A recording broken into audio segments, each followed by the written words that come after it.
All right. Good afternoon, everyone, and welcome to our United Medical ACO live event. This is Friday, May 12th. We're going to be doing a little bit of a different presentation today, so we will not be doing our regular clinical updates, our community updates with Kemal. He is off today, traveling in Turkey. So I will be your hostess for today. Today we are doing our diabetes wellness webinar. So with us today, I have Dr. Hundal, who is an endocrinologist at First State Endocrinology. He is also our program director. With me, I also have Caroline Weber. She is one of our dietitians, and she runs our diabetes and nutrition program. And again, my name is Donna Gunkel. I am the Director of Clinical Integration and oversee all of the clinical programs and the wellness programs as well. So with that being said, I'm going to turn it over to you, Dr. Hundal, for you to start the presentation for today. Thank you very much. And you're going to move the slides then? I will, yes. Okay, all right. There we go. So actually, before we get started, I'll finish introducing the team. So I've talked about myself, Dr. Hundal, and Caroline. We also have two social workers who are part of our program, Roxana Portlock and Carla Williams, and they are with us from time to time to talk through some of the resources that we have in the community to assist our patients. Donna, do you have the PowerPoint you can share with us? Yes, I do. Sorry, I have it on my other screen, so I apologize. So yes, you can tell I don't usually run the program, but we'll go ahead and get started with that. So thank you, Caroline.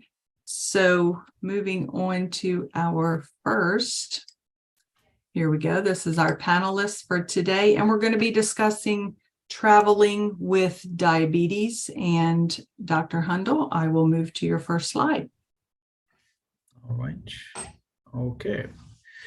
All right. So being an endocrinologist, I frequently, my patients ask me, okay, I'm traveling to this and this place and what I need to do. So we thought of having a talk regarding this important topic. Even people with diabetes, they don't need to stop their lives. They need to enjoy their life, go around, enjoy as any other person, non-diabetic person does, but just with some take other precautions and they have to be careful about the medication, other things. So that's was the purpose of the talk today, is to how to prepare for a travel plan and how to do the best and avoid any major problems which can sort of create havoc on your travel things. So again, safety comes first. So again, in general, we have highlighted some of these important points. I will elaborate on some of them where needed. So again, in general, don't wait until the last moment of the travel. Always plan ahead of time, pack your medications, important things way before, ahead of time. Don't start like few hours before or the day just before, because always when you do something in a hurry, you will mess up things. You will forget about important medications or something else. So always take precautions and say, okay, I'm going to pack 2-3 days way in advance. So always keep the phone number of your physician handy. That's very important. Wherever you are, especially in the United States, your physicians will be available. Something emergency comes, you're not sure what to do, you can always call them. That's important. And to where you are planning to go and live for a few days in a hotel or somewhere else, always look around. You can Google search a local pharmacy, especially if it's a 24-hour pharmacy, that's even helpful. For some reason, if you miss some medication, forget to take them with you, or you need at the last moment, some people say, oh, I don't have any medication left, I need to be called over here, I left this medication at home. So have a pharmacy number available, because if you call your physician, that's the first question they will ask you is, okay, which pharmacy you want me to call the medications. So that's very important. Good idea to carry the list of your medication. Some people are very good. They will remember each medication and the doses they are taking. If you are not good in remembering things, carry the list with you. If something emergency comes, you have to see someone, or even sometimes 911 is called. If you have a list of the medication ready, it will help those individuals to find out, okay, what you are taking. Sometimes people may carry a medical alert bracelet, especially if you're traveling alone and suddenly your blood sugar drops low. Then the person sitting next to you or who is attending to you may not know that you have diabetes or not. But if they see a medical alert bracelet, they will immediately realize, and sometimes low blood sugar people can pass out. So if somebody sees a medical alert bracelet, they can easily take action and then bring blood sugars up. Getting a travel letter from your physician also is helpful when you're going through the security. That will highlight that you have diabetes and you are carrying these insulin syringes, needles, other sensors with you. So that is always helpful. And very, very important thing is always pack more than what you need. Suddenly there is a flight delay, something else comes up, you get sick, then it's important to have extra medication. So that's very, very important. Always pack more than if you're going out for 1 week, maybe pack for 2 weeks. So that way you don't run out of the medication. All right, next slide.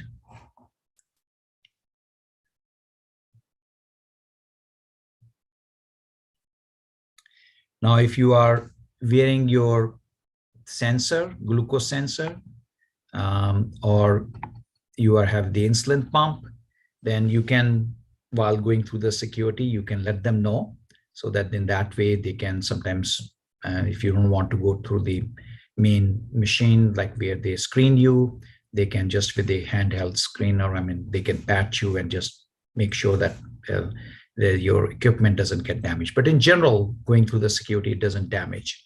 The sensors, if placed in a deposit where the luggage which you plan to deposit, those type of x-rays can sometimes damage the sensors. So it's important to carry the extra glucose sensors in your carry-on bag and not in the bag which you're going to deposit. So that's important. The insulin pens, if you're carrying an ice pack, take a separate bag, you can put a ice pack over there that will keep the pens. If you're traveling for a longer period of time, then good idea to keep the insulin pen, and once you reach there, then you can put it back in the refrigerator. If you're driving, inside of the car sometimes gets very hot. So especially if you stop in between and then go out for walking or something, by the time you come back, the car will get very hot. So don't leave insulin or other equipment like that. Always keep it with the cooler, especially when you're driving. You also will like to pack healthy foods and then plenty of water to drink. Don't, as I mentioned, don't leave these insulin pumps, insulins like outside in hot weather. So because that can also damage the insulin and other equipment. And when traveling, always carry extra snacks with you, glucose tablets with you, and especially if you're carrying glucagon injections, they're very helpful, because suddenly if you don't eat, you have taken your medication, blood sugar goes very low, you will require your glucagon injection. So these are important things to remember, to pack them along with your medication supply. Keeping your medication in original packaging, if possible, that's good. But again, if there are too many bottles, then you can take it out. There is only one diabetic medication called Rybelsus that should not be taken out of the original bottle, because it's can easily, if you leave it outside or in a different container, the moisture can build up in that and it can sort of make the medication ineffective. So always important to keep it in original packaging for this medication. Now, for going through the security, the people with diabetes, they are exempt from the TSA rule of not carrying more than 3 ounces of liquid. So if you have that travel letter, they will let you go through that. You can say, okay, I'm carrying this, my orange juice with me, where I tend to have low blood sugar, so I need to keep it with me. They will allow you, but you need to have that letter with you. There's an optional TSA disability notification card that you can print and carry with you. That will also help you to quickly move through the lines. And then always carry fast acting carbs like glucose tablets, hard candies, whatever you like and normally use it, keep it with you. That's important while in the flight, or later on if you need it, you can quickly eat those things and avoid low blood sugars. And then always eat healthy food during your travel. So here is a list of medication, and Caroline is going to talk more about the dietary choices that you should have while traveling. So because you don't want your blood sugars go too high or too low during travel, that also messes up your whole day. So if it's running too high, what you will do is frequently you have to go to the bathroom, and that also is not good while on the flight. So again, you want to have a reasonable control, but always eating healthy food is important. Next one. So during travel, please make sure keep well hydrated. That's very important. There are certain medications like Jardians, Farxiga, Metformin. With those medications, it's important to drink plenty amount of water. You don't want risk getting dehydrated, and that can affect the kidney function test, and it can affect with these medication can cause volume depletion. People can feel dizzy, blood pressure can run low. So again, important to make sure you drink plenty amount of water. Carry water with you, or if you don't, then in between, no harm in asking the flight attendants to give you water. Avoid too much of caffeinated drinks, which can cause more dehydration. So drink more water. During flight travel, or if you're driving, don't keep sitting for too long, risk for blood clots. So every hour or so, just get up, walk around, and then you can get back to your seat. Then also plan according how long is the flight, and when you will be able to eat or not, because if you take your usual medication, especially if somebody's on long-acting insulin, and other drugs like called sulfonylurea, these are glipizide, glimepiride type of drugs, or glyburide. These are long-acting medications which can cause low blood sugars. So for example, if you take these medications in the morning, and then while doing the flight, there is nothing to eat, you miss your meals, you were running late, you did not pick up your lunch, and nowadays in the flight also, they don't give you proper full meal tray. There are some snacks that you can buy. So, but again, if you miss your meal, then if you have already taken the full dose of insulin and other medication, then risk for low blood sugar. So again, be careful. If you're not sure, maybe take half the dose. Keep a watch on your blood sugars. I mean, you don't want either too low or too high. So average 120s, 150s range, that's a good number to shoot for. Then as I explained earlier, keep your glucose tablets, snacks handy. So immediately if you feel some low blood sugar reaction while sitting in a plane or driving, immediately take some glucose tablets. Obviously, if you're driving, then immediately stop driving. If you are the driver, make sure you check your blood sugars, that it's not running low, because driving with the low blood sugars can really jeopardize your health and someone else on the road. People can be in accidents. So important to make sure your blood sugar is staying above 100. Then keep your glucose meter, the test strips, lancets close by, handy, because you want to, while traveling, you want to make sure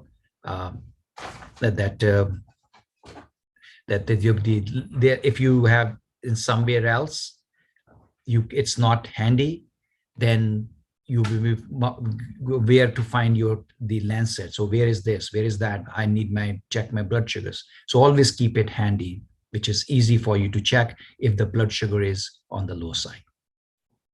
Next slide. Sometimes if you are hiking, going to the higher altitude, that can lead to incorrect blood sugar readings. So just be careful. For every 1,000 feet of height, there may be 1 to 2% lower blood sugar readings because of the lower oxygen pressure. So just keep that in mind.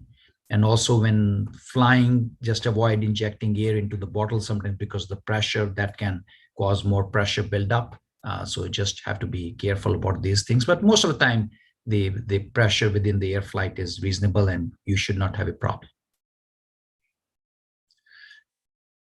Now, again, with the blood sugars, life is not perfect. You cannot, when you're eating from outside, it's difficult to gauge how much carbs you are eating. So again, if you try to indulge in more different type of foods from different restaurants, you may not know exactly how much carbs are going in, and blood sugars can run high. That will make you pee more and sometimes risk for dehydration. So always carry extra medication, especially insulin. Then you may take more insulin than your usual days to bring the blood sugars down. But again, at the same time, don't overreact and take too much insulin because low blood sugars are not equally good. Sometimes it takes hours to rebound from a low blood sugar. You don't feel good. Your body feels more tired. You're not back to your usual. So if you have a hectic schedule, low blood sugar reaction can really mess up your whole plan. So make extra efforts to avoid low blood sugars, keeping your blood sugars in the around 150s range. That's a reasonable number. And again, when you are more active, then your insulin requirement also goes down. So typically in day-to-day activity, if you don't do any exercise, and suddenly now you're on a trip and now you have to walk extra mile, that exercise is going to really drop your blood sugars, especially if you're on insulin or other sulfonylurea. So just be very cautious on those days when you're more physically active than your usual days. Take less medication, especially insulin and the sulfonylurea.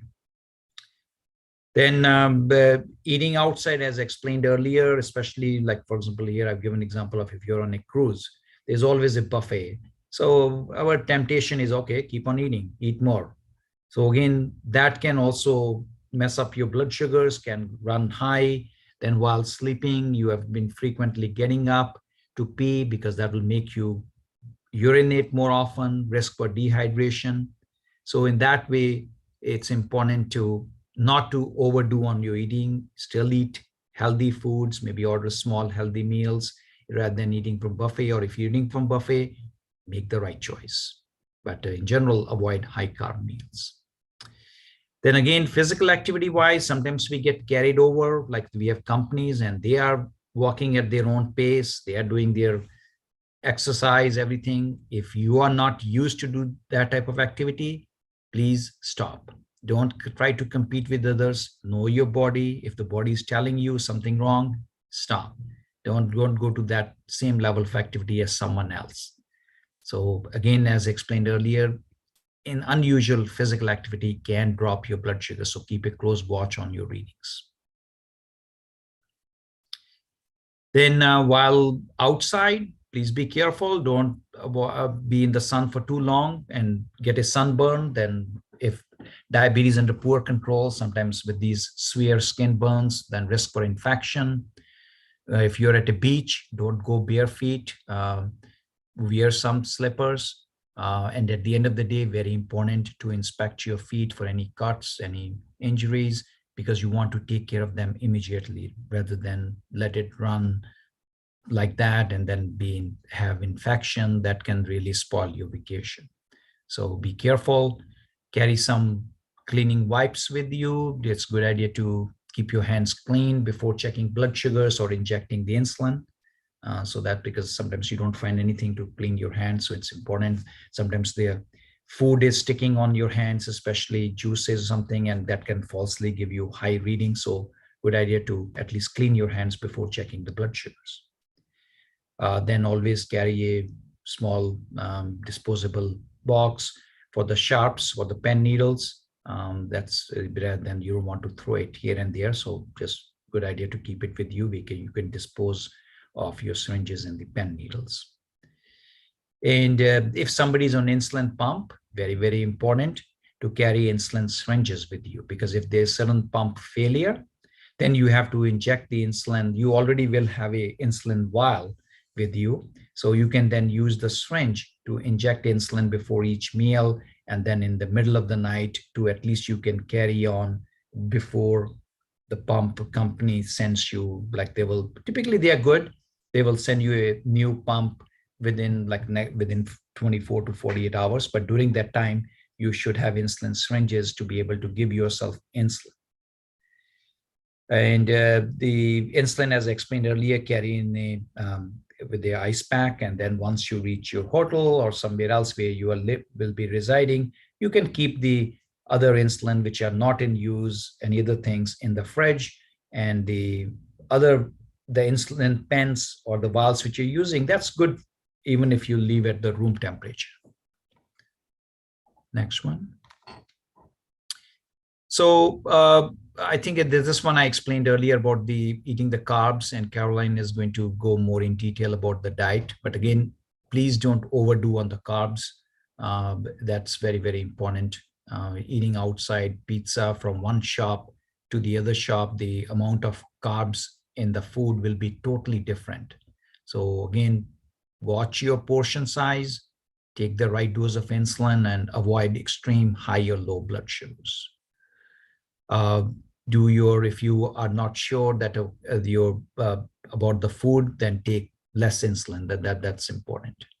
Then the weather difference can also have an impact. Your physical activity, if it's a cold weather, typically we tend to be less sedentary, then you may need less medication. High temperature, if you're sweating a lot, that may cause more risk for dehydration and the effect of the kidneys. So you may need to drink more on those days when you are in extreme high temperature. So be careful about these things. Patient with type 1 diabetes should carry ketone strips with them too. If blood sugars are running high, if there's symptoms of confusion, dry mouth, fruity odor, having nausea, vomiting, abdominal pain, these may be the signs of diabetic ketoacidosis. So this can become a life-threatening situation. So you should not ignore these symptoms. Based on your blood sugars, take extra amount of insulin, and then you should head to the ER if you have these type of symptoms along with high ketones in the urine. And this needs to be treated promptly. Now, with all these trips, again, there's something may go wrong. You may learn from every trip. Okay, maybe I should have done like this. Maybe I should have carried this snack, this. So always go back and say, okay, from this trip, what did I learn? How I can make my next trip better, avoiding the mistakes which I did during the previous one. So again, if you have some questions about the insulin pump, the insulin doses, or some other medication, okay, should I have cut down? Should I have increased the dose? Once you come back, you can go to your physician and ask them these questions, so you are better prepared for your next trip. So again, diabetes should not stop you from enjoying your life. You should be prepared with all your medications and go full speed with enjoying your life. But at the same time, keep a close watch on your blood sugars during your travel. That is very, very critical. So I will stop over here, and I think I'll let Caroline talk about the diet, which is equally important because you want to enjoy the diet from different places, wherever you are going. And one last thing, actually, I did not mention over here, drinking. Remember not to drink heavily. When you are taking too many drinks, that can shut down the liver from making extra glucose. So for example, if you are drinking too much, not eating properly, then if the blood sugar goes low, typically a person without drinking, the liver will make extra glucose and will bring the blood sugar up. But if somebody has been drinking too much, then the liver may not be able to compensate by making extra glucose, and they will be more prone for severe low blood sugar reaction. So please watch the amount of drinking you are doing. Just 1 to 2 drinks is good. But again, at the same time, don't drink on an empty stomach. Have snacks with it. Eat the right amount of carbs. So that's also equally important. And I just want to clarify, when we say drinking in this scenario, we're talking drinking the alcoholic Alcohol, drinks. not like And- not water and not the drinking. water. Right? Not water is Yeah. as much as you want. I'm talking about the drinking is alcohol, like too much wine, And I other thought so, but just in hard case, drinks. right, in case somebody only hears part of this, they kind of like pick up at a certain point, we want to make sure we're Right. clarifying the alcohol. And I think one thing that we can say we learned from that, right, Dr. Hundal, is all the great information that you're providing to our patients. So it's, the beginning of May, right? The unofficial kickoff of summer is coming at the end of this month with Memorial Day. So I think one of the things here, and it just kind of dawned on me now, but something we can always do for our patients is maybe creating a checklist, right, of these types of things. So we mentioned all of this, but maybe having a checklist. So as they're packing or as they're preparing for their trip, we kind of have it in a nice little checklist for them. So maybe, Caroline, that's something that we can look at doing and putting out on our website so that we have a traveling checklist preparation just to help everyone. Definitely. So I will go ahead and reshare my screen here. Are you able to see it, Caroline? Yes. Yeah. All right. So we will move more into traveling and eating out with diabetes. Awesome. So like Dr. Hundal mentioned, eating is one of the most fun parts of vacation, right? You get to try all these different foods, especially if you're going somewhere you've never been before, different cultures. It can also bring some stress too, because you might, from patients I've talked to, they're afraid of what they should eat, what they shouldn't eat. So today we're going to kind of go through ways we can eat out, be mindful while we do so, but also still enjoy the fact that we're vacationing, that we're enjoying other parts of the country or other places that we've never been before. So there are ways we can manage our blood sugar. Our goal is just to prepare ourselves with the knowledge that supports our blood sugar and gives us sustainable energy, right? If you've got a long day ahead, obviously going with really simple carbohydrates like a bagel in the morning, right? That's not going to sustain you for a long time, and your blood sugar is most likely going to hop up pretty high. So we could work with certain types of carbs, pair them with certain things like proteins and fiber, and that's going to help keep that sustainable energy and keep you going for a longer time than something as a simple carb would just kind of fizzle out after a couple hours. So some eating out tips just to get us started. We want to get creative. So a lot of restaurants these days, you can look ahead, you can look online. They have their menus online, which is fantastic for kind of preparing yourself before you go in. I know when I'm hungry, I can't really think straight, so I'm going to pick whatever sounds good. But if I go into a restaurant with some ideas that I know what's on the menu, right, I have less of a chance of kind of picking something out of just straight feelings of hunger and more of, oh, that sounds good. That's going to support my blood sugar a little better. This might sustain me a little longer. So giving yourself that time to kind of look ahead, see if they have a menu online. A lot of places actually have the healthy choice options, which is great because they have, I think they're marked with usually a little symbol that says these are normally like a lower calorie or a lower carbohydrate or higher vegetables. They're also usually pretty better in portion size too. So those are a really great place to start looking when you are going somewhere new or going to a restaurant. A lot of the times, I know Donna and I were talking about this the other day. They bring bread to the table, and what do? Obviously, I'm a bread lover. So what do you do with your meal if you decide to have bread as an appetizer, right? Making note of this is a carbohydrate source. So if I'm going to have something right after this, I need to make sure, 1, we've got protein density. 2, we've got some fiber in there. And 3, maybe we go light on the carbs at dinner because I just really wanted to enjoy some bread on my vacation. So kind of giving yourself that balance of just being mindful, what am I going to have at this meal at the appetizer? Am I going to have dessert, if any? Because if you do end up going for the dessert route, you'll want to make sure that you balance those carbohydrates at the meal to make sure that you don't overdo it. Somewhere that you do find hidden areas of carbohydrates might be the dressings and sugary beverages. So keeping in mind, if you get a large salad, right, the dressing is fine. And if you're not having other carb sources, it might not be an issue. But if you're adding its own sauces and different condiments, right, that's a place where sugar can come from too. So just being aware of that when you are choosing to order something that might have sauces, maybe ask for it on the side. You could dip it, you could drizzle it rather than it all being mixed and you're not really sure how much you are using. Portion sizing is also, I find that to be the most difficult one on vacation because you see everybody else with big portions, right? And you get excited and things taste really good. Just being aware when you have the option to either split it in half or you have the option to, if you're thinking fast food you just have the super size option, right? Thinking of that, maybe adjusting into a smaller portion or having maybe only half now and save the rest for later if possible. We want to refrain from overly restricting though. So we don't have to, make ourselves get grilled chicken and a salad on vacation and just be upset with that. We still want to satisfy ourselves because overly restricting can lead to kind of binging out or overeating later on if we don't satisfy kind of that need to want to eat a specific food.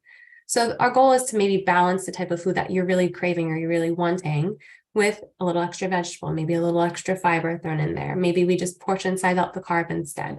So we don't have to go all the way to the other side of the pendulum and restrict completely, but we also don't want to go to the other end and overeat. So there's a really nice little balance in between that takes practice.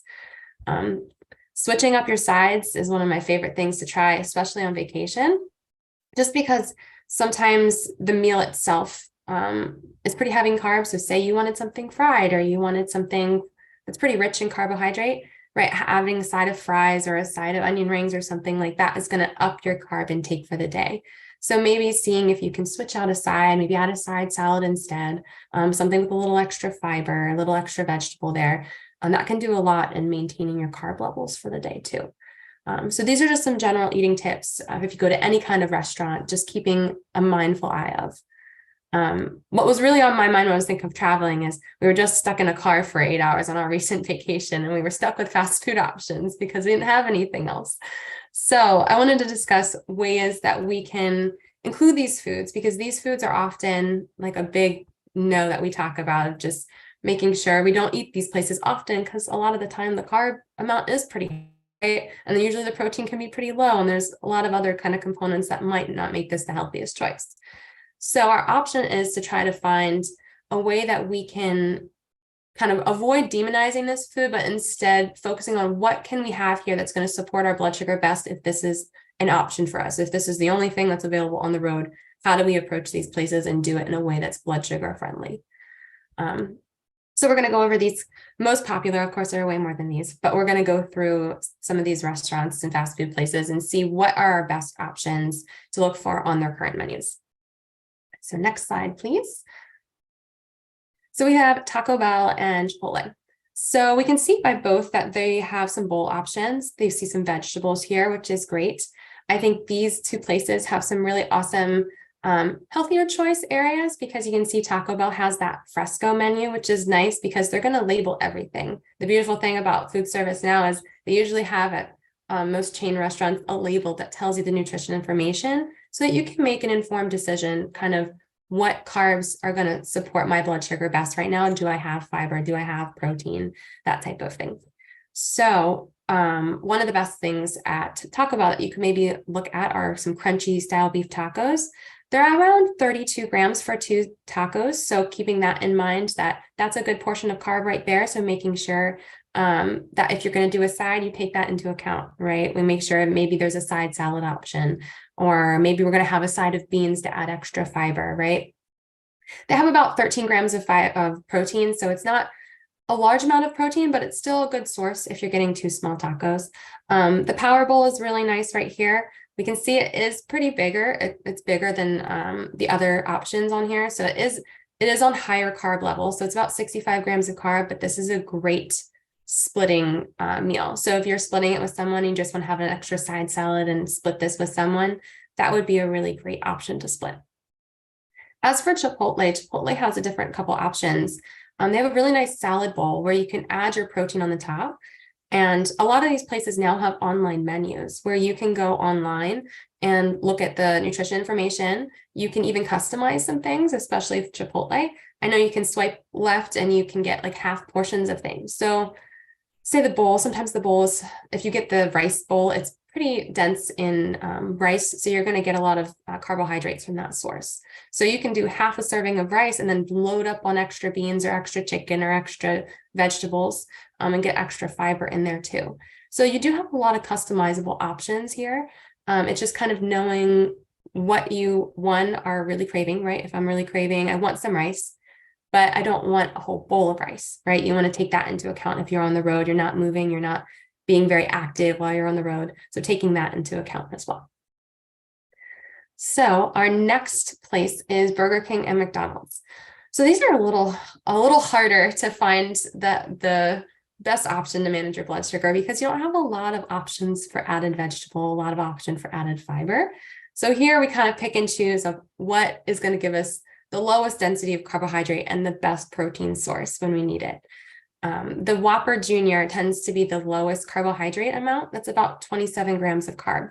Now you can always decrease that amount by solely removing the bun, right? If you wanted to do, say, maybe a side salad, you could do the burger on top of the side salad, and that would dramatically decrease the carbohydrate amount.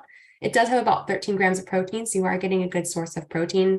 But here at these two places, I really think the side, like switching up the side, is going to give you the greatest benefit, especially since if you want a burger, right? If you get fries, you're obviously probably going to go above that carb level where your blood sugar is going to increase. Now, I'm not sure if Burger King still has this, but they used to have a Morningstar veggie burger. It was pretty good. So that's a really great plant-based source. It has a lower saturated fat rate. It's got pretty similar carbohydrates to the Whopper Junior, but again, you would remove the bun if you wanted to decrease the carb amount. And it's got about 21 grams of protein, so more than the burger. So you kind of can pick and choose kind of plant-based versus meat-based. Now for McDonald's, the ones on the menu that I found were best suited for blood sugar management was the fish fillet, which had about 38 grams of carb. So still in the higher range. You could then get a side salad or take off the bun. Maybe you just want the tartar sauce on top of the little fillet and put that with the salad. You've got a better option there instead of relying solely on the bun to be that carb source. It's got about 17 grams of protein, so a mild amount. Or you could do the classic cheeseburger, which is about 33 grams of carb. It's pretty low in fiber, so you got 2 grams and then 15 grams of protein. So then again, you still want to try to maybe switch up the side. Maybe you take off the bun and switch for apple slices or something which has more fiber in it than the white bun alone would. So those are some ways you can make it more diabetes friendly. Wendy's and Chick-fil-A. So this one was a little different because Chick-fil-A, I think, won with the amount of options that were blood sugar friendly in a dietitian opinion. But Wendy's did have a grilled chicken wrap, which had the lowest saturated fat. It had 26 grams of carb, so not too bad for a meal, and then 2 grams of fiber. So it's not the best we could do, but it's also being mindful of the amount of protein to carb ratio, which is great because it's got, I believe it's got about 26 depending on the size you get, grams of protein too. And then the junior cheeseburger as well has about 26 grams of carbs, 16 grams of protein. So again, it kind of is, what are you going to get your carb source from? Obviously with the wrap, you can't like undo it and eat I mean, you could eat the insides, but you might as well get a salad if you're going that route. Most of the salads at Wendy's or McDonald's or Burger King, they had the dressing component was the main source of the carbohydrate, or like those additives, right? Like the tortilla chips, the fruits, and those types of things that you add on top. So those are always an option that you can customize too. As you can see on Chick-fil-A, their salad, their Cobb salad was actually a really great option. But just being mindful that the additives that you put on top, like the dressing, even if you have corn on top, you've got tortilla chips, right? That adds up over time. So I believe that the salad was about 29 grams of protein, and it had about like 20-ish grams of carbohydrate. So just taking that into mind, you can decrease that if you don't decide to add toppings to it. The grilled chicken cool wrap, I think, is a great option because you've got a really great source of fiber on the outer shell of that, and you've got some really lean protein on the side. That's the grilled chicken, which is great for kind of keeping you full. They do offer sauces for this, so just being careful of, if you want a little bit of sauce, you drizzle it on yourself and dip it rather than just kind of smothering it on. With grilled chicken tender, or you could do the grilled chicken tenders, which they have the little grilled nuggets, or you could do the fried chicken. But no, with the fried chicken, you're getting more carbohydrate with that. So the 4-count chicken strip, I believe, is about 39 grams of protein. It is 22 grams of carbohydrate. So it's a good source of protein, and then you still have the carbohydrate there. But if you pair it with the kale crunchy salad right here on the left, it's about 8-ish grams of carbohydrate. You get about 30 grams total for your meal. So that would be a really sustainable meal for you to have, because you'd have a protein and you'd have some fiber, you'd have some vegetable. So that would keep you fuller for a longer time, and not really exceeding a high amount of carbohydrate at one meal. So our next places to review are Starbucks and Panera. These by far were some of my favorite ones to look at, because there's a lot of different customizable options, especially with Panera. For Starbucks, you've got kind of this panini that has a little bit more carbohydrate than the others. It's got about 42 grams. So taking that into account, if you're going to do a lot of walking that day, like say you're doing a stop on your road trip and you're walking around, this might be a good one to have, because you are going to be moving a little bit more. Noting that you want to make sure you have a good source of protein in there too. So other options here, like the quinoa salad and the Power Bowl, have those protein options and sustainability as well. As for Panera, I like the You Pick Two. The You Pick Two is great. You've got kind of half a sandwich, half a salad. You can really control the carbohydrate amount. So say you want to satisfy yourself with a sandwich, but you also don't want to go above your carb limit, you kind of have that salad as a backup plan too. And then our final place to review, which I think wins, I'll put my top favorite of like winning the lowest carbohydrate meal, would be Jersey Mike's. This Subway option, they have the really great menu of the Get Fit, Get Going menu, where they have whole grain options. They've got smaller sizes, good protein sources. But Jersey Mike's actually has everything in a bowl, right? This looks like a good sustainable meal to keep you full, because you still got all this protein in there. I think they win by having 8 grams of total carb in this bowl. They could do a cheesesteak in a bowl, like a chicken cheesesteak, or you could do a sub in a bowl. So I'd say Jersey Mike's wins for the lowest carb density. If you're looking to kind of limit your carbs overall, that's the place I would probably recommend going. But all these places that I'm saying could be modifiable, customizable to your preference on where you want your blood sugar to be, how tightly you're looking to control those blood sugars, and what your carb limit is for the day. And on our next slide, I just have snacks on the go. Obviously, being prepared can help us control our blood sugar. So if we're able to pack some snacks for a travel day ahead of time, we're going to spend less money overall, and we're probably going to keep tighter control of our blood sugar too. So these are just some protein carb pairings, right? Because protein source is great for maintaining that blood sugar, a little bit of carb for the energy. There's a good healthy balance. So these are just some examples of that. And then just a quick summary on overall traveling and eating out. Eating out happens. There's a way to increase the nutrient value in everything you eat just by adding and making small switches to support our blood sugar better. So practice makes perfect. We don't always make the best blood sugar friendly choices, but we use that as a learning experience. It's all about practice and balance. And so one bad blood sugar doesn't mean it's a failure. It just means it's a learning experience and tool to take you on the next trip. So that is our overview for today of traveling with diabetes and how to eat when eating out. All right, I'm going to stop there. Thank you both. I think it was great information.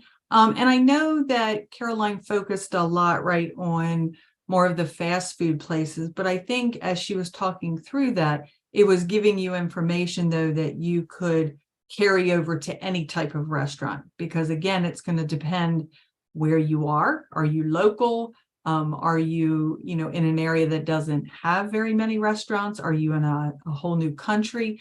So just taking into account the guidance that she gave you can be taken from place to place, right? Keeping those things in mind.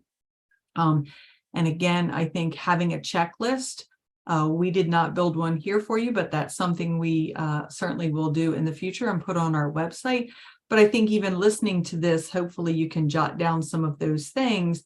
And if you already do a checklist when you're preparing and packing, is keeping those things in mind. I did just want to ask you one question, Dr. Hundal. Going back to very early in your presentation, you were talking about medications and making sure we pack our medications.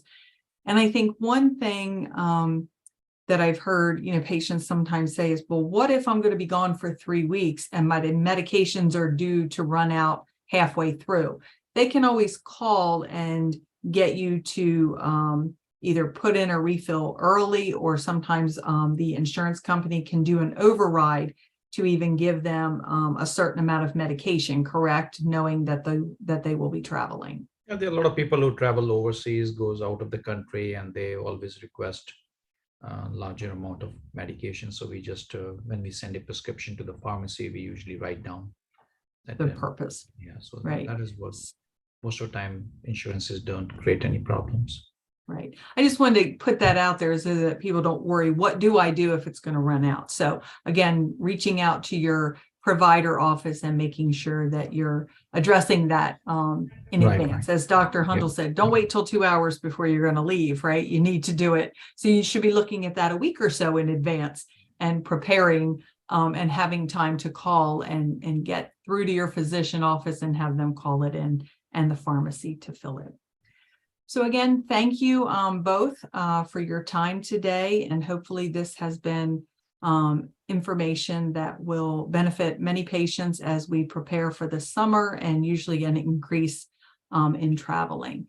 So thanks again, everyone, for joining us, and we will, Kemal will be back and joining you for the regular community updates in the weeks to come. Thank you. All right, thank you. Okay, bye-bye.